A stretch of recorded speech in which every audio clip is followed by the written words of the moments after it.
Beaucoup de chrétiens connaissent l'armure de Dieu décrite dans Éphésiens 6. Ils parlent de la ceinture de vérité, la cuirasse de justice, l'évangile de paix, le bouclier de la foi, le casque du salut, l'épée de l'esprit. Mais malgré cela, beaucoup continuent à perdre le combat spirituel. Pourquoi? Le problème est une mauvaise compréhension des armes. Beaucoup pensent que ces armes représentent leurs efforts spirituels.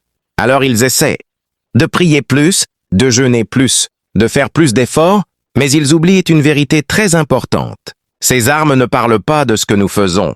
Elles parlent de ce que Jésus a déjà fait. Regardons cela rapidement. La vérité révèle Jésus. La justice n'est pas la nôtre. C'est la justice de Jésus. La paix vient de l'Évangile. Le bouclier de la foi consiste à croire dans l'œuvre de Christ. Le casque du salut protège notre pensée avec la certitude que Jésus nous a sauvés. Et l'épée de l'Esprit, la parole de Dieu, proclame cette vérité. Alors voici le vrai secret du combat spirituel.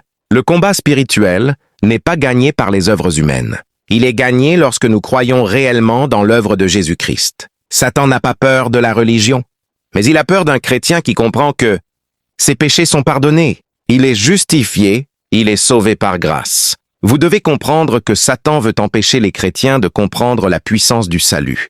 Parce que le jour où un croyant comprend vraiment que Jésus a payé pour lui, Jésus l'a justifié, Jésus lui a donné la victoire, alors Satan perd son pouvoir sur cette personne.